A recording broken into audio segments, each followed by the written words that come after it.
both of them. All right, we got here. We're gonna do 3 king size, but we're only gonna do 2 size because of time restraints and us being dead from driving 11 hours today. 11, 12, yeah. 11, 12 hours today. So we have a 34,000 BTU McGraw Edison and a 33,000 BTU Carrier Super Weathermaker. Now, the thing that's interesting about the McGraw Edison is that it has this different style rear grille on it. Most of them have like a rectangular design, similar to like what a cold spot would be, but with less space between the louvers. So here's our adapter. It'll work temporarily. I'll plug the unit in first before you plug that in. Yeah? Yeah, just in case it gets a little stiff. All right. All right. It's off, right? Yes. All right, what side's the compressor's on? It should be right here. Yep, on the control side. Take a good look at this. And we didn't get to hear what this compressor really sounded like. It wouldn't have kicked on either. All right, dude, we'll start with low cool.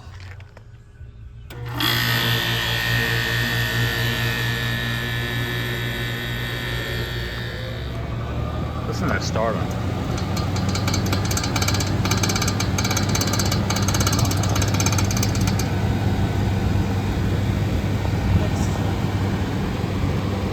That's quiet. This thing is freaking for its size, absolutely.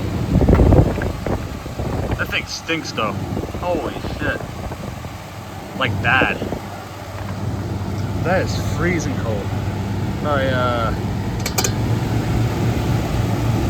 That's not that loud, man. Even for high.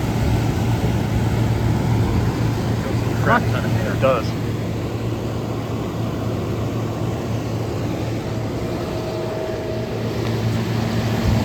And condenser coil needs some serious straightening up.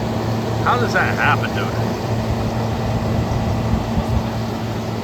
This thing is, now we'll show you guys, we'll pull them out of the cases for you.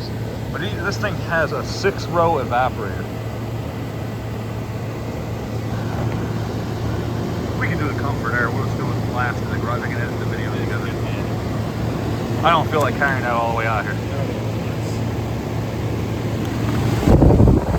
Man, that fucking reeks. What the hell was it in a freaking pet store or a freaking auto shop or something?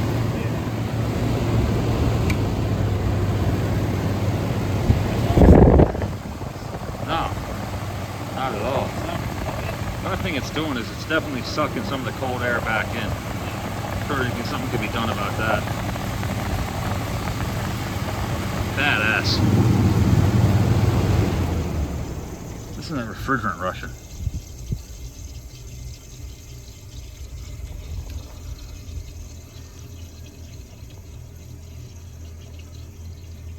I got warm. I bet it did. Yeah, it reeks. You gonna do carry next? Absolutely. Get this unplugged. They're both 30 amp plugs. Awesome. Oh yeah. Thing's off, right? Yeah. Sure. All right. All right. Hopefully it's all the way up. It looks like it's all the way up because the knob's missing, but that's okay. All right. And The compressor should be on that side. yep. What's that? Low cool is the one down here.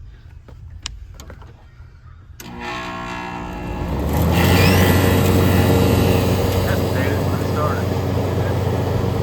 It's a lot louder. It is. Like a lot louder.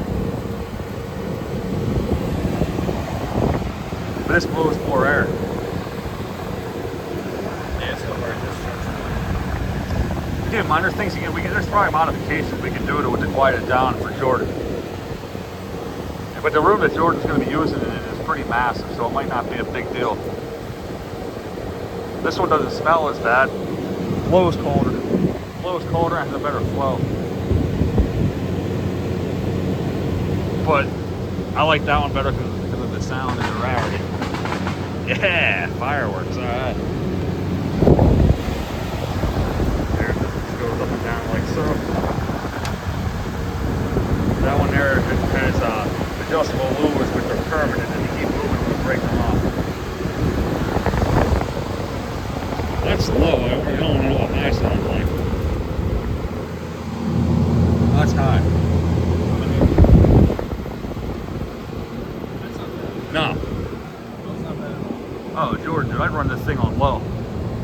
37,000 B or 33,000 BTUs on low like that. Oh my god, thing is balls ass cold too. The only thing I wish it has, I wish it had the big ass carrier badge on the back of the door right here.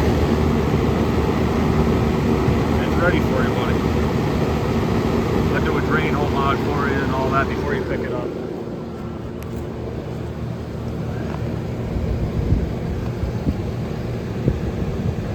Alright, we're going to pause this, get these out of the cases. I don't want to bring this cord all up and haul it back down again, so we'll do everything with these. We'll take a look at the chassis, take a look at the compressor, take a look at the fan motor, see what's all involved with both of them. And then we'll do the 36,000 BTU Comfort-Aire. May as well do all three king-size units while we can.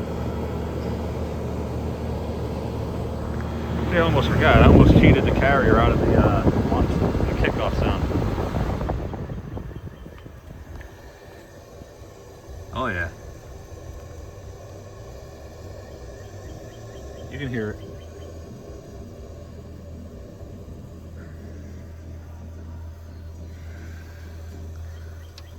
Alright, like I said, we'll show the data tags and all that happy horse shit after we get everything taken apart.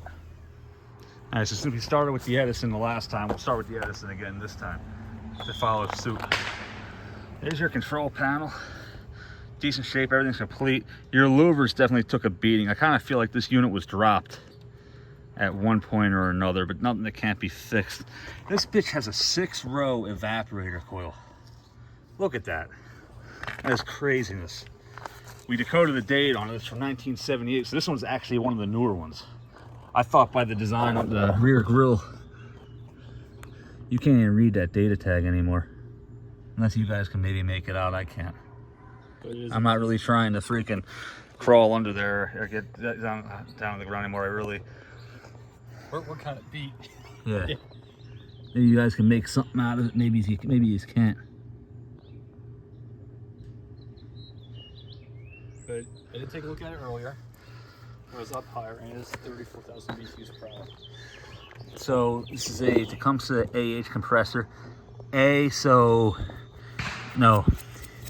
E means it has an Emerson motor. 2 dots means it was made on second shift. A means it was made on January. 09 means it was made on January 9th. 78 means it was made in 1978. And C indicates that there was a change in the compressor design since the last series. Motor's in great shape. What is all that oil all over it? It's freaking disgusting. Yeah. This thing is gross. It's got a service port on it too. Okay, somebody was in here working on it. Yeah. I bet you that is leaking. Because I said the carrier blew a lot colder, and so did the Comfort-Aire. Yeah. So what the carrier, it's beat up pretty good. Look at the fucking. How does that even happen, dude? When you have a guard on it of that magnitude, I don't understand that. We definitely need to get you a decal for that, though. Okay. This front grille is freaking awesome. Yeah, she got swept pretty good. Oh yeah. I like how this thing's not even held on by anything. It never was, you can tell. Nothing ever attached that on. So that water has to build up pretty high for that to drip. So that's a piss poor design. Most of these are actually completely rotted out by now. Mm-hmm. I remember seeing one with AC fan up in New York. There's actually a 56 feathers I'm looking for in that building too, but it also had one of these and a 53 feathers. And on the McGraw Edison, the bottom was actually, you could see right up into the guts. And I didn't really know my compressors yet, so I didn't really think to look and see. Which is impressive, because you see how thick that steel is for that oh, yeah. pin? That's like 1/8. That's literally a freaking big bucket. That's what that is. So this would be actually really easy to rebuild. Because it's just flat on the bottom and just... I don't get the fan shroud's rusted, but the face pan's not. Man. Unless the older ones were made out of a shittier metal. That's possible. You know, we'd almost have to freaking get lower quality steel for the shroud and stuff. Yeah, definitely. This thing is an absolute monster, though. Straight up. Definitely. Oh, that's because he had a car jumper cables to hook it up, and it arced off of his skid lift. Yeah. All right, the Carrier International Series. This one actually has a date of manufacture. This is a 1988 model. 33,000 BTUs. It's a watt guzzler. definitely needs a knob. It's pretty clean. This has a 5-row evaporator coil. And not a very big condenser for the size of it. If they could have really got the watts down if they put a bigger condenser in it, but it is very clean, almost no real rust damage. So Jordan, I'd say you got yourself a winner. And it does have a Copeland compressor in it. I don't know how to decipher a date code on the Copeland compressor, but it doesn't really matter because the date code is on the tag. And again, there's your front grille for the McGraw Edison, also under Thomas A. Edison, Kelvinator, and I think Coolerator, right? I think. And Ken Horn would know, and this is the Carrier Super Weathermaker. Now, I'm looking for a Carrier Super Weathermaker too, but I'm looking either the 1st gen or the 2nd gen. This is a 3rd gen, or 4th gen actually. The 1st gen is totally different. The vents only go halfway down. It's got a tiny ass Carrier logo, and it has like a lattice style white front grille with slider controls and a couple push buttons. The 2nd generation looks like this with a big ass Carrier oval, a grille with a white or beige trim, but still a brown intake. The 3rd generation, which would be this exact grille right here, but with a big ass Carrier logo as well. And then the 4th generation and 4th and final generation, and these went for up until 2008, I believe, without a change. Had the same grille and Carrier inked on at the bottom right hand corner. These I've never seen labeled, but like I said, these usually have a different style, a different style rear grille assembly. All right, so that's it for these. These are getting ready for the AC meet on Sunday. Jordan's taking that home, the McGraw Edison's Dave's. Jordan, you're gonna be really happy with this. You got the best compressor possible with these I know of. I know you either had a choice of the noisy Bristols or you had the Copelands. I don't know if these ever used the Comfortaires or not. I'm sure back in the day they probably used the B series in the early 60s when they had the 1st generation. I'm looking for the 1st or 2nd myself, or even the 3rd with the big ass Carrier oval on the back. But yeah, so that's it for these for now. We're gonna get that cord hooked up in the garage. We're gonna take a look at the Comfort-Aire. The Superpower. Superpower Comfort-Aire. Yeah. Which it was the rarest of the ones we had to show, but now this one is. Mm-hmm. I didn't know these were made that late. Me too. I thought they. And I thought for sure that the weird one with the weird freaking diamond style freaking rear grille was older. That's what I thought would be a B series, or better yet, a Bendix Westinghouse. But the age is still a mean son of a bitch. The thing is freaking disgusting though, and definitely needs a good cleaning. Jordan's looks like it just needs a couple minutes with the shop vac, and I'll noob right and drill a drain hole for him. I'm gonna put the drain hole right under the fan blade. Let's make sure no one sticks their fucking finger in there. I claim no responsibility for idiocy. And here is a 36,000 BTU Comfort-Aire. I think 36,000 is the largest ever produced for a window air conditioner, or a window wall air conditioner. Thermostat's right there. It's got this big ass cage around it, so you can't get your hand in the blower. I'm a big fan of natural selection myself. You guys already heard this run when it was outside of its, when it was inside of its case. So we already pulled it. It's heavy, ridiculously heavy. There's a front grille. I think you can put the front grille on up. Yeah, I think. But this is what it's gonna look like. Let's use your imagination. You guys saw the other video if you want to get a better look at it. I just wanted to get a good look at the guts to it. Oh, there you go, look.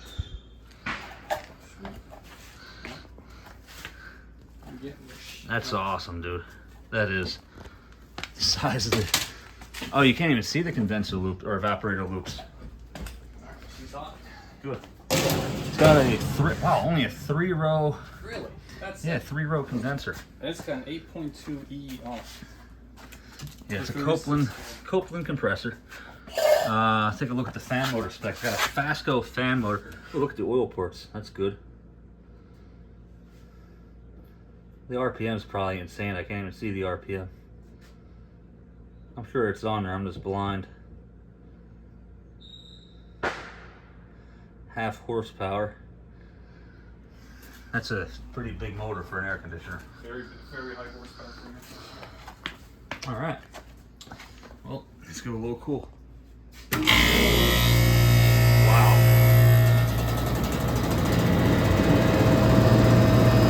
That thing will eat your fingers for breakfast and spit it back out. I think it's only this loud because it's in my garage. I feel like a hoarder right now. I can't wait to get all this shit out of here and have my garage back. Look at this shit. Seriously. This one's my favorite one of the three of them. Well, I just mean like my favorite sounding one. Yeah. It's really not that loud for what it is. You're hearing that. If that was the case installed, you wouldn't be hearing. And I've been using this to cool the outside, and it sends a nice flow of cold air right out to where I work. Oh man. Yeah, definitely. Yeah, but you won't know until it's installed. Yeah. And it's out of the case. You're hearing it at its loudest.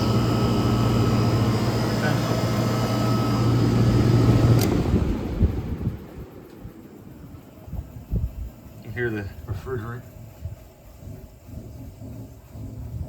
Wow. That whole thing gets cold quick, dude. That will freeze you out. If you bypass that thermostat, you can get a room down in the 50s with this, no problem. Look at that.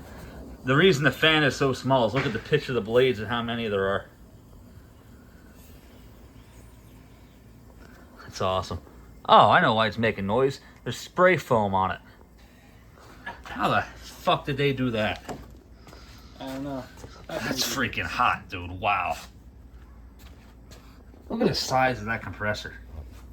And like they got the compressor sitting on top of the refrigerant lines. That's funny. All right. Off the ground. Yeah. Off the basement. Yeah, it needs a coil straightening. And other than that, maybe put a freaking, get creative with a rear grill for it.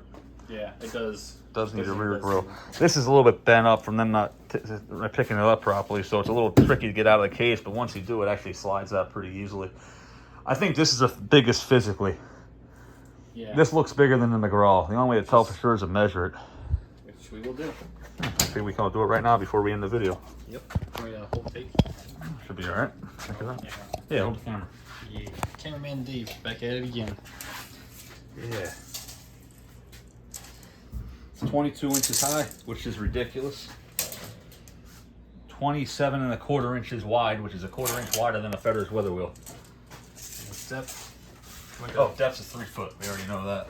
But to show it on the camera to prove it, 36 inches, 3 foot exact. Are we still in focus? Because my camera kind of sucks. It was out of focus a little bit. That don't matter. We'll be fine. Yeah. They can kind of vaguely make out where this stuff is.